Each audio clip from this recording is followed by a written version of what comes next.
nyata modul ke-1,4. Diseminasi kepada guru. Assalamualaikum warahmatullahi wabarakatuh. Yang terhormat Ibu Kepala SMA Negeri 1 Kaliwiro, Ibu Uci Susiani SPD.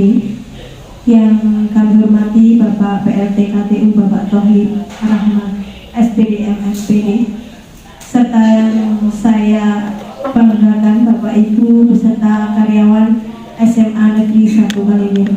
Pada kesempatan hari ini kami akan melaksanakan diseminasi modul 1.4 tentang budaya positif yang akan disampaikan oleh Ibu Edenta Santria SPD selaku calon guru penggerak angkatan 6 untuk Kabupaten Wonosobo. Bapak Ibu, puji syukur kita panjatkan kehadirat Allah Subhanahu wa Ta'ala yang telah melimpahkan rahmat serta hidayahnya kepada kita semua, sehingga pada siang hari ini kita dapat berkumpul di kantor sekolah tercinta kita ini, SMA Negeri 1 Kaliwiro, dalam rangka diseminasi modul 1.4 budaya positif dengan lancar tanpa halangan suatu apapun. Begitu saja Bapak Ibu, langsung saja kita menuju ke acara diseminasi modul 1.4 budaya positif yang akan disampaikan oleh Ibu Edenta Santria. Kepada beliau dipersilahkan. Terima kasih Ibu Puput. Assalamualaikum warahmatullahi wabarakatuh. Salam dan bahagia Bapak Ibu. Itu selalu sapaan yang ada dalam pendidikan guru penggeraknya. Jadi kita harus selalu bahagia, kuncinya itu Bapak Ibu. Terima kasih sekali. Yang pertama saya sampaikan yang terhormat Ibu Kepala SMA Negeri 1 Kaliwiro, Ibu Uci Susiani SPD, Bapak PLT KTU, Bapak T. Rahmat SPD MMPD, serta Bapak Ibu guru dan karyawan staf tata usaha SMA Negeri 1 Kaliwiro yang semoga dalam kondisi yang sehat dan bahagia semua Bapak Ibu. Alhamdulillahirrahmanirrahim, pada kesempatan hari ini saya masih diberi kesempatan untuk bisa melakukan aksi nyata, yaitu berupa diseminasi modul 1.4 budaya positif. Nama saya sendiri adalah Edenta Santria dari CGP Angkatan 6, kelas saya adalah kelas 0635. Kemudian tujuan utama saya langsung saja Bapak Ibu. Yang pertama jelas melakukan aksi nyata modul 1.4 pendidikan guru penggerak angkatan 6. Kemudian yang kedua berbagi mengenai materi budaya positif. Kemudian yang ketiga ini plusnya Bapak Ibu, memberi semangat pada rekan guru semua. Saya ingin memberi semangat dan mengajak Bapak Ibu guru semua untuk mempelajari salah satu topik dalam pelatihan mandiri yang ada pada platform Merdeka Mengajar atau PMM, yaitu topik budaya positif. Nah, ini contoh PMM saya untuk topik pelatihan mandiri, topik disiplin positif. Di situ Bapak Ibu tertulis, jadi ada berbagai macam topik dan kurang lebihnya materi yang disampaikan pada platform Merdeka Mengajar itu hampir sama dengan yang kami pelajari pada pendidikan guru penggerak Bapak Ibu. Jadi semoga ini nanti bisa sedikit memotivasi saya sendiri atau Bapak Ibu pada umumnya untuk bisa menyelesaikan pelatihan mandiri pada platform Merdeka Mengajar. Kemudian ini gambaran materi pada modul yang ada di PMM tersebut tadi. Ada 4 modul, yaitu bolehkah memaksa, kemudian restitusi, kemudian 5 posisi kontrol guru, kemudian yang modul 4 terakhir adalah hukuman versus konsekuensi versus restitusi. Kemudian ini saya beri bocoran Bapak Ibu, mungkin ada yang sudah, bagi yang belum, maka ini pilihan aksi nyata yang nantinya Bapak Ibu bisa pilih. Bapak Ibu ada 4 pilihan aksi nyata, Bapak Ibu bisa memilih mana yang ingin dibuat aksi nyatanya. Misalkan saja bisa membuat keyakinan kelas, atau bisa penerapan segitiga restitusi, kemudian bisa praktik posisi kontrol manajer, kemudian yang berikutnya praktik identifikasi kebutuhan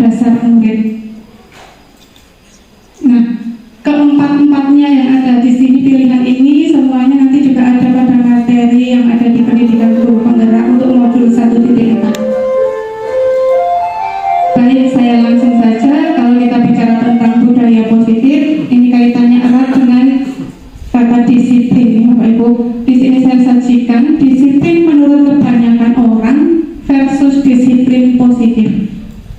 Jadi menurut kebanyakan orang ini biasanya disiplin itu adalah sesuatu yang dilakukan seseorang pada orang lain untuk mendapatkan suatu kepatuhan, banyaknya dihubungkan dengan tata tertib, peraturan, cenderung tidak nyaman nih Bapak Ibu kalau kita bicara tentang peraturan, tata tertib dan sebagainya, cenderung kita tidak nyaman.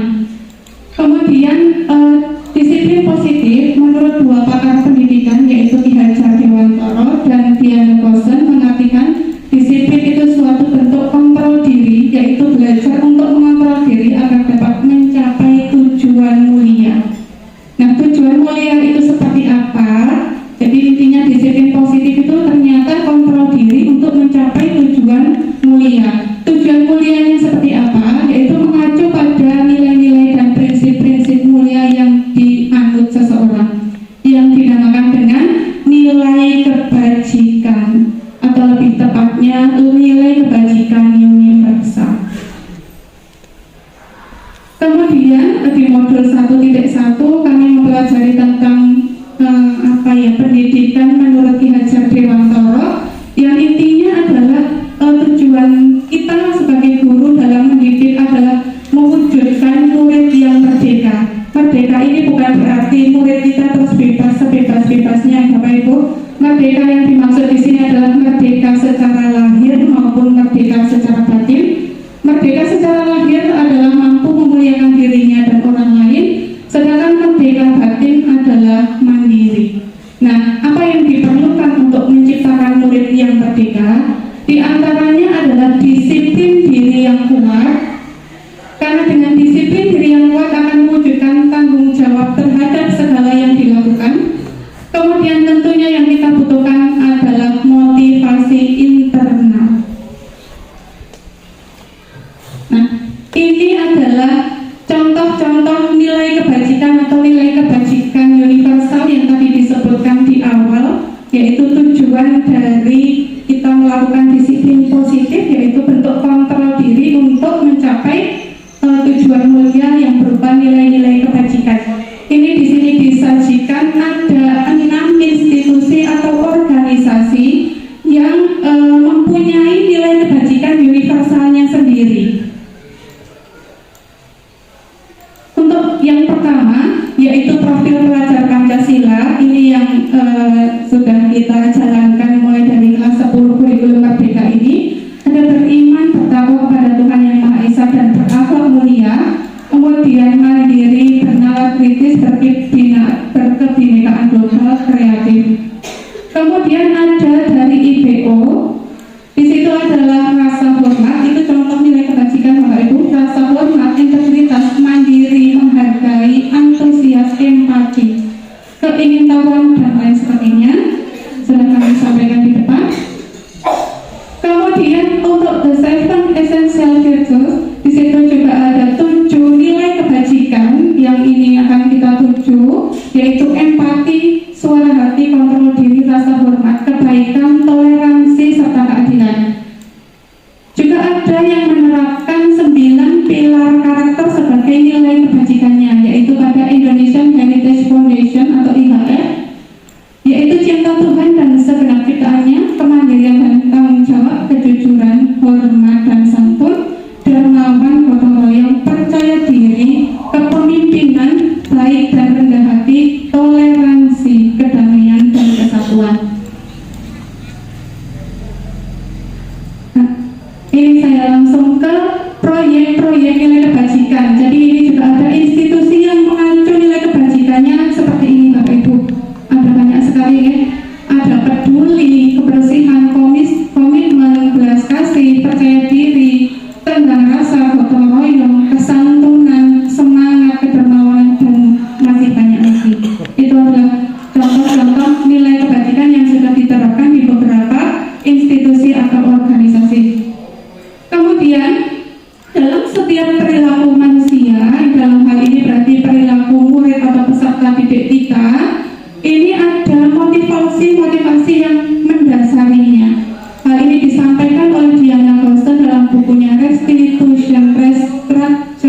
sebuah disiplin.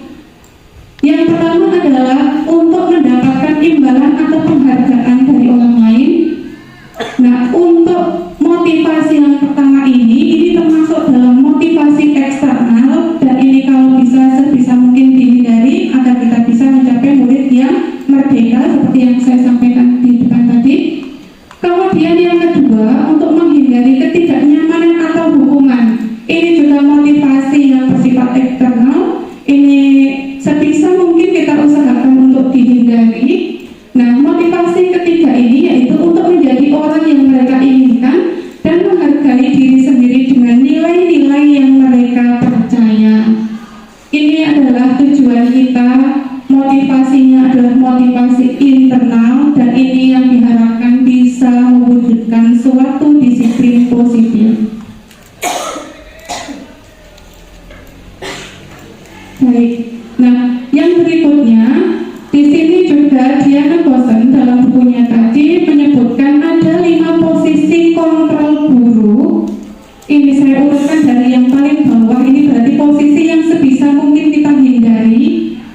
Yang pertama adalah penghukum, kedua adalah pembuat merasa bersalah, yang ketiga adalah teman, yang keempat pemantau, dan yang kelima adalah posisi manajer. Penjelasan lebih lengkapnya seperti ini, Bapak Ibu. Untuk posisi penghukum, itu ciri-ciri atau karakteristiknya adalah biasanya bisa hukuman itu berupa fisik maupun verbal. Kemudian menghardik, menunjuk, menyakiti atau menyindir.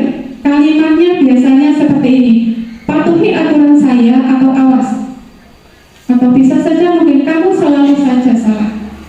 Nah, dalam hal ini guru hanya percaya hanya ada satu cara agar pembelajarannya berhasil, yaitu caranya sendiri. Kemudian akibatnya bisa murid jadi memberontak, pendendam, menyalahkan orang lain, mengulangi kesalahan berulang kali, perilakunya mungkin saja bisa menjadi agresif. Kemudian posisi kontrol yang kedua adalah membuat merasa bersalah. Nah, ini biasanya suara guru ini lembut ya. Kemudian menggunakan keheningan yang membuat orang lain itu merasa tidak nyaman, menjadi bersalah atau merasa rendah diri. Kalimat yang biasanya ini disampaikan: Ibu sangat kecewa sekali dengan kamu, atau berapa kali Bapak harus memberitahu kamu ya. Gimana coba kalau orang tua kamu tahu kamu berbuat begini. Nah, ini contoh kalimat yang bisa mengarahkan itu murid menjadi merasa bersalah. Kemudian efeknya murid bisa menyembunyikan, menyangkal, berbohong, merasa rendah diri, atau memiliki penilaian yang buruk tentang diri mereka, merasa tidak berharga, dan mungkin merasa telah mengecewakan orang yang disayang. Kemudian posisi yang berikutnya adalah teman. Nah, posisi teman ini guru tidak akan menyakiti murid, namun akan tetap mengontrol murid melalui persuasi. Nah, ini bisa dua hal Bapak Ibu. Bisa positif karena menjalin hubungan baik antara guru dan murid, kadang menggunakan humor untuk mempengaruhi seseorang, tapi bisa juga menjadi sesuatu hal yang negatif. Saat guru tidak bisa membantu murid, maka murid merasa akan kecewa dan tidak akan mau berusaha lagi. Kecewa dengan sosok guru yang sudah mungkin dianggapnya sebagai teman. Kemudian guru tipe teman ini akan membuatkan alasan-alasan untuk muridnya. Kalimat yang biasanya disampaikan adalah, ayo bantulah demi Bapak ya. Kemudian dan sebagainya. Murid akan ketergantungan, tidak bisa mandiri dan tidak bisa menentukan. Kemudian posisi berikutnya adalah pemantau. Nah, yang pemantau ini mungkin kita yang biasanya mengandalkan perhitungan, catatan, data sebagai bukti atas perilaku seseorang. Misalkan si A-nya anak A ini ternyata terlambatnya sudah 10 kali. Nah, ini bisa masuk pada posisi kontrol pemantau. Nah, efeknya murid menyesuaikan hanya bila diawasi. Kemudian mendapat hadiah atau hukuman saja. Jadi kalau tidak akhirnya guru terus tidak sempat mencatat misalkan, atau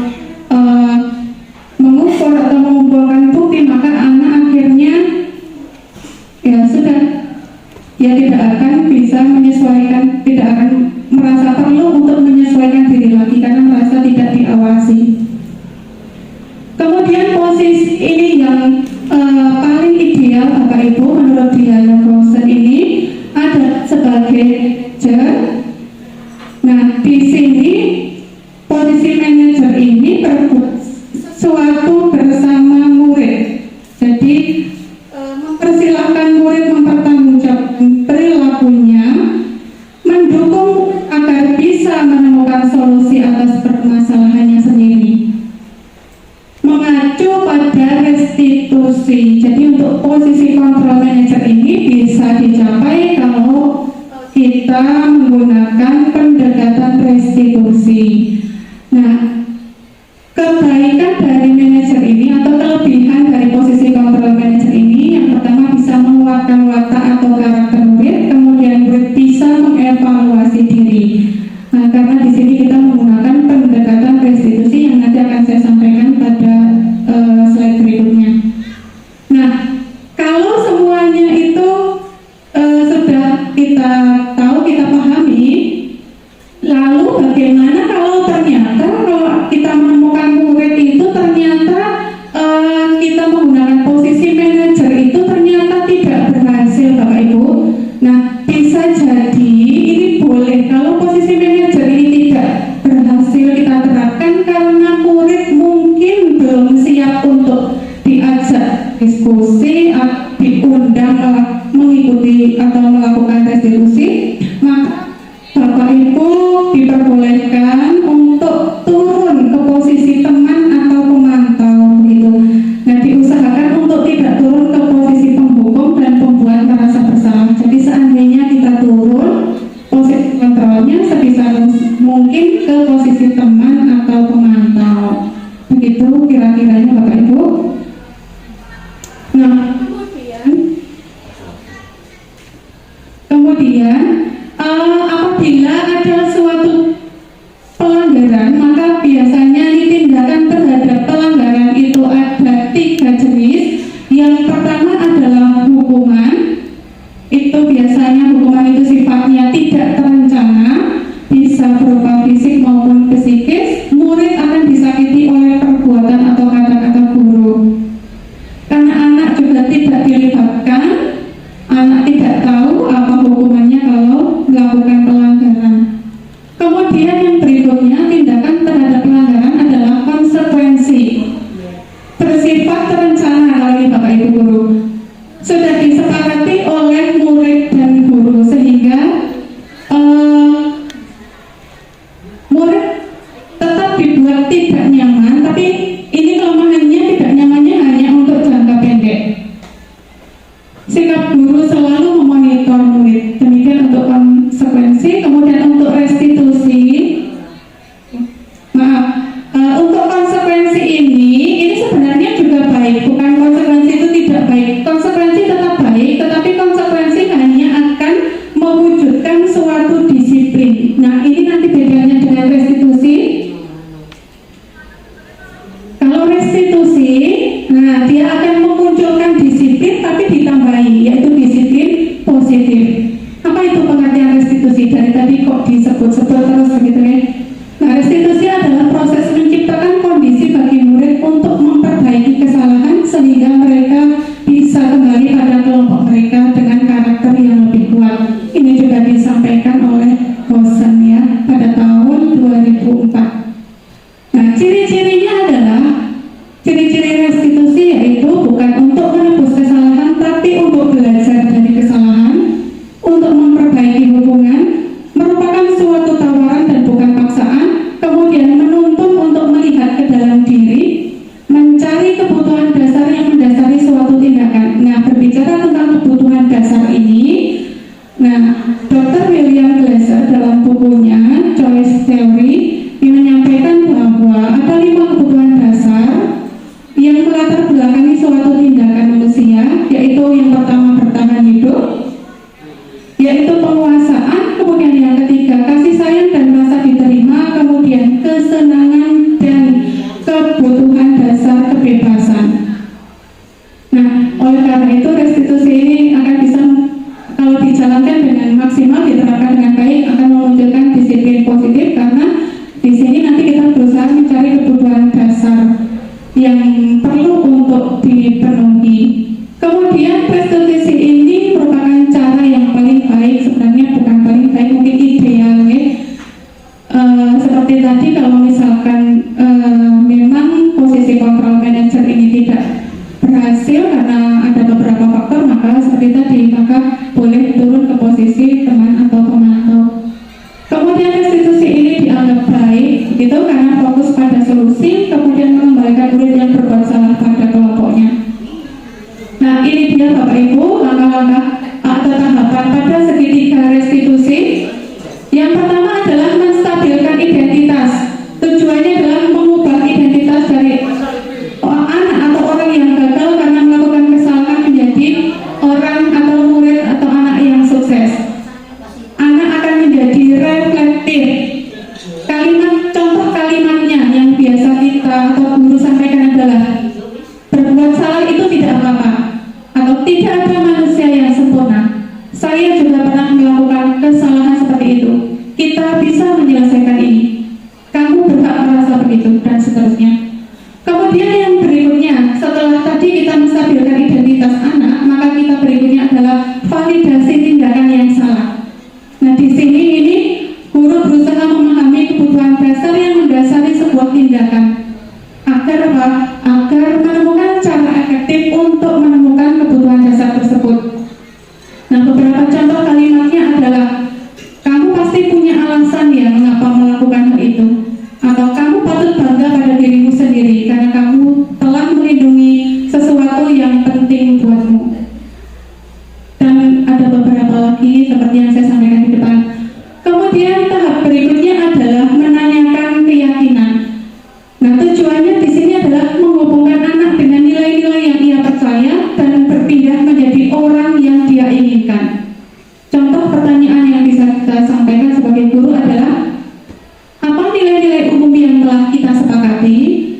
Kamu mau jadi orang seperti apa? Atau apa yang kita percayai sebagai kelas atau keluarga? Nah, demikian tadi tahapan restitusi atau segitiga restitusi yang bisa kita terapkan agar tadi kita bisa menerapkan posisi kontrol yang paling ideal adalah posisi manajer. Nah, untuk bisa menerapkan restitusi tentunya langkah awal yang perlu kita siapkan adalah menyusun suatu keyakinan kelas. Karena tadi di tahapan restitusi yaitu ada menanyakan keyakinan pada segitiga restitusi. Oleh karena itu, nah ini keyakinan kelas ini juga sangat penting Bapak Ibu, dan ini seyogianya kita susun bersama dengan murid kita di awal kita masuk atau di awal semester atau di awal tahun pelajaran. Nah, apa itu keyakinan kelas? Seperti yang sudah disampaikan tadi juga, ini keyakinan adalah nilai kebajikan universal yang disepakati secara tersirat maupun tersurat, terlepas dari latar belakang suku, negara, bahasa maupun agama. Jadi ini intinya nanti ada atau memuat nilai kebajikan universal yang saya sampaikan di depan tadi. Kemudian prosedur pembuatan atau pembentukan keyakinan kelas atau keyakinan sekolah. Nah, di sini ada beberapa hal yang perlu diperhatikan. Keyakinan kelas itu lebih abstrak dibandingkan dengan peraturan. Peraturan itu lebih konkret dan lebih rinci. Kemudian berikutnya, semua warga sekolah atau warga kelas, kalau itu keyakinan kelas, berkontribusi dalam penyusunannya melalui curah pendapat. Kemudian keyakinan kelas itu berupa sesuatu yang dapat diterapkan di lingkungan. Kemudian memuat pernyataan yang universal. Juga yang penting ini Bapak Ibu, pernyataannya berupa kalimat-kalimat positif. Jadi dihindari untuk memakai kalimat negatif dalam pembentukan keyakinan kelas. Misalkan begini, misalkan dilarang berjalan atau berlarian di tangga. Nah, mungkin kalimat ini bisa menjadi lebih positif, lebih enak didengar kalau seperti ini. Jika berjalan di tangga, kita harus berhati-hati. Nah, ini suatu contoh bentuk pernyataan yang positif. Nah, ini juga penting Bapak Ibu. Keyakinan kelas ini tidak terlalu banyak, jadi tidak perlu banyak-banyak. Tujuannya apa? Agar mudah diingat dan dipahami. Karena kalau terlalu banyak, malah anak tidak akan fokus.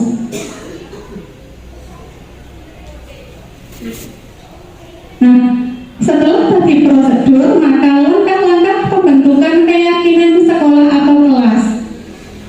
Langkah yang pertama yaitu tentu saja mempersilahkan keluarga sekolah atau murid di kelas untuk curah pendapat tentang peraturan yang perlu disepakati di kelas atau di sekolah. Setelah itu, mencatat semua masukannya di papan tulis atau di sarana lainnya, di mana semua anggota kelas bisa melihatnya dengan jelas, bisa membaca. Kemudian yang berikutnya, susun keyakinan kelas sesuai prosedur pembentukan keyakinan kelas atau sekolah yang tadi saya sampaikan, yaitu salah satunya gantilah kalimat yang negatif menjadi kalimat yang positif. Nah, kemudian setelah itu kita tinjau kembali curah pendapat yang sudah dicatat. Mungkin masih ada yang berupa peraturan. Nah, kalau masih ada yang berupa peraturan, maka ajak murid untuk sama-sama menentukan atau menemukan nilai kebajikannya terlebih dahulu sebelum nanti kita terus melanjutkan dengan menyusun kalimat yang yang sesuai dengan keyakinan prosedur keyakinan sekolah ini. Kemudian yang berikutnya ditinjau ulang lagi setelah beberapa disajikan menjadi satu keyakinan, maka seharusnya ini butir-butir pernyataannya akan berkurang sesuai dengan prosedur tadi. Memang sebaiknya keyakinan kelas tidak terlalu banyak, yaitu berkisar 3 sampai 7 prinsip atau keyakinan saja. Setelah itu, tahap berikutnya, setelah selesai dibuat, maka semua warga sekolah atau kelas, kalau dalam hal ini adalah keyakinan kelas, maka semua warga kelas meninjau ulang lagi dan menyetujuinya dengan menandatangani keyakinan kelas tersebut, termasuk guru atau wali kelas mungkin. Nah, tahapan terakhir setelah ditandatangani oleh semua warga kelas, maka keyakinan sekolah atau kelas ini kita pasang di dinding kelas atau di tempat yang sudah dilihat oleh semua warga kelas. Nah, ini adalah contoh-contoh keyakinan kelas. Yang pertama, ini untuk level SMP kalau ada di modul ya Bapak Ibu. Jadi semestinya kalau kita SMA juga jangan sampai lebih lebih turun dari ini begitu ya. Contoh keyakinan kelas yaitu nilai kebajikannya hormat, maka keyakinan kelasnya adalah kami meyakini bahwa sangat penting untuk menghormati semua orang dan barang milik orang lain. Ini kalau dijabarkan lagi berarti peraturannya adalah menghormati guru, teman, warga sekolah yang lain, juga misalkan saja mengembalikan barang-barang ke tempatnya semula atau meminjam barang dengan memohon izin dulu. Ini kalau kita jabarkan ya, tapi kita wujudkannya dalam kalimat seperti ini, kalimat yang pernyataan yang universal. Kemudian yang berikutnya nilai kebajikannya adalah bekerja. Kalimat keyakinan kelasnya adalah kami meyakini bahwa sangat penting untuk mengerjakan segala pekerjaan atau mengikuti kegiatan yang telah ditugaskan. Jadi universal atau umum sekali Bapak Ibu, memang seperti itu. Nah, nanti anak akhirnya akan diharapkan akan memikirkan sendiri, oh ini berarti kegiatannya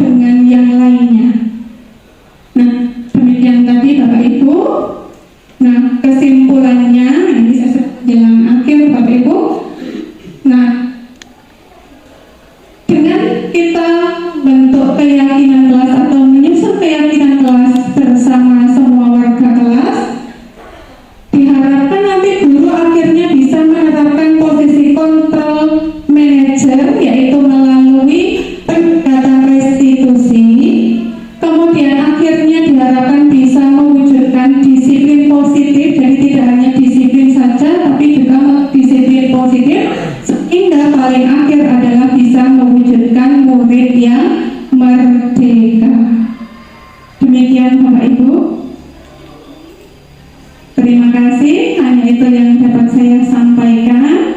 Kurang lebihnya saya mohon maaf karena saya sendiri juga proses belajar gitu Bapak Ibu, kita belajar bersama-sama. Dan tadi tujuan saya juga, saya harapkan Bapak Ibu juga terus akhirnya mungkin ada sedikit mungkin ya motivasi terus untuk membuka budaya positif yang ada di BMM ya Bapak Ibu ya. Materinya kurang lebihnya sama seperti ini Bapak Ibu. Jadi ayo kita sama-sama untuk juga menyelesaikan BMM-nya. Terima kasih, salam dan bahagia. Wassalamualaikum warahmatullahi wabarakatuh. Demikian Bapak Ibu yang saya hormati, diseminasi yang telah dilakukan oleh Ibu Ektemra Sastria mengenai budaya positif yang sedang dipelajari di pendidikan calon guru penggerak modul 1.4. Semoga kita semua yang ada di SMA Negeri 1 Kaliwiro dapat menerapkan secara perlahan, secara berproses menuju budaya-budaya positif yang ada di sekitar kita dan menciptakan dan memerdekakan murid kita semua. Terima kasih, saya akhiri untuk acara diseminasi pada siang hari ini. Mohon maaf apabila ada tutur kata yang kurang berkenan. Wabillahi taufiq wal hidayah. Wassalamualaikum warahmatullahi wabarakatuh.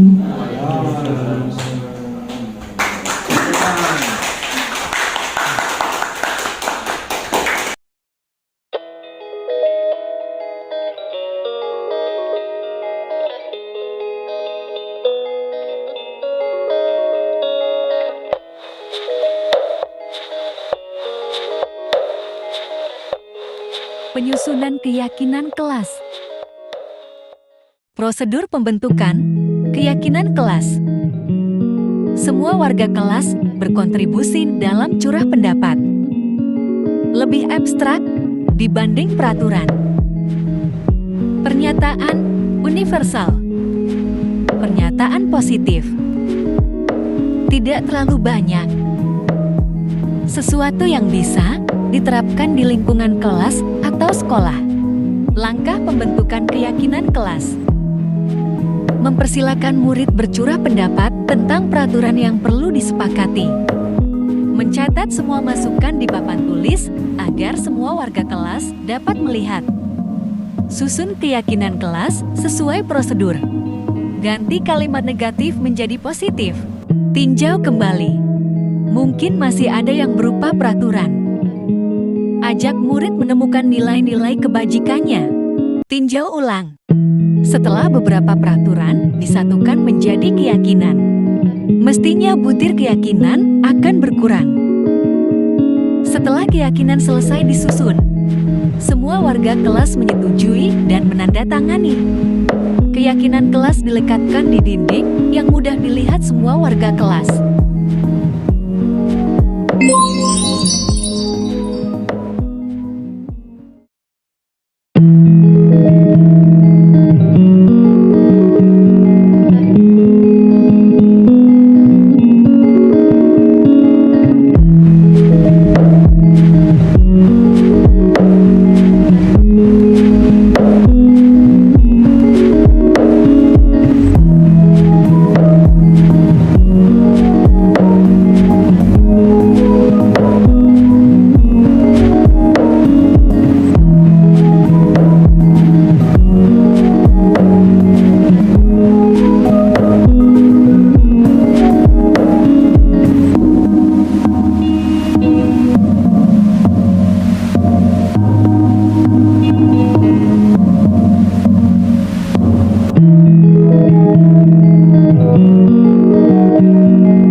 Assalamualaikum warahmatullahi wabarakatuh. Perkenalkan saya Puput Nasil Anggraini, teman sejawat Ibu Etenta Santria di SMA Negeri 1 Kaliwiro.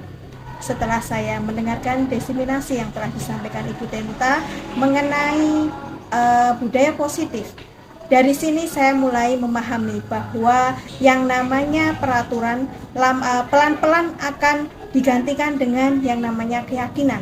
Karena keyakinan akan membuat anak-anak menumbuhkan budaya positif. Misalnya saja dengan keyakinan kelas yang telah disusun. Dari situ kita menghilangkan kata-kata negatif menjadi kata-kata positif sehingga siswa kita selalu berperilaku positif seperti budaya positif yang kita inginkan. Dan semoga kita semua yang ada di sini di SMA Negeri 1 Kaliwiro akan selalu menerapkan budaya positif demi terciptanya murid profil belajar Pancasila. Terima kasih. Assalamualaikum warahmatullahi wabarakatuh. Bahan tayang diseminasi kepada guru.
Contoh penerapan restitusi jika terjadi pelanggaran.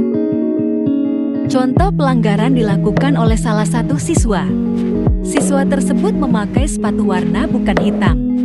Hal tersebut tidak sesuai dengan keyakinan kelas yang disusun bersama. Alhamdulillah Bu, kabar saya ini baik. Alhamdulillah. Mbak Nona tahu nggak kenapa hari ini dipanggil keluar hari ini? Saya tahu Bu, hari ini saya melakukan kesalahan. Mungkin karena hari ini saya tidak menggunakan sepatu yang terlalu hitam. Oh iya, warna sepatunya memang tidak hitam ya? Iya Bu. Dulu juga waktu Bu Tenta sekolah juga pernah tidak memakai sepatu warna hitam ya. Setiap orang pasti pernah melakukan kesalahan ya. Boleh nggak Bu Tenta tahu alasannya? Karena sepatu saya ini baru Bu, jadi saya ingin segera memakainya. Oh gitu, jadi ternyata ini sepatu baru. Iya. Baik, Bu Tenta sendiri juga kalau punya barang baru rasanya juga ingin segera memakai gitu ya. Iya. Nah di sini Bu Tenta memanggil Mbak Nona ke sini bukan ingin mencari siapa yang salah, siapa yang benar gitu ya. Inginnya mencari solusi agar permasalahan ini bisa mendapatkan solusi yang terbaik begitu ya. Iya Bu. Sekarang coba kita ingat lagi dulu di awal pembelajaran Bu Tenta pernah masuk kelas, kemudian kita bersama-sama dengan teman-teman yang lain membuat keyakinan kelas ya. Iya Bu. Masih ingat dengan keyakinan kelas, mungkin tidak semuanya tapi mungkin yang terkait dengan kejadian hari ini. Ya Bu, saya masih ingat salah satunya yaitu setiap siswa harus menggunakan sepatu sesuai dengan ketentuan. Alhamdulillah kalau masih ingat gitu ya.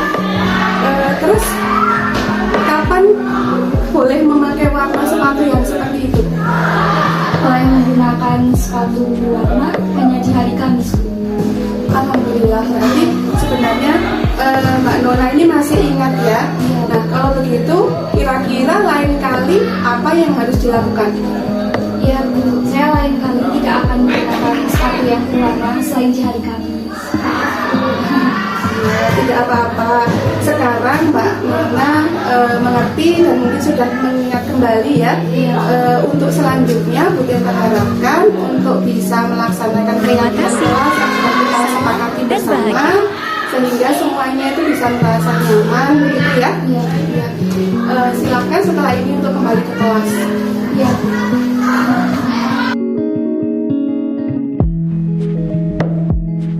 Terima kasih. Salam dan bahagia.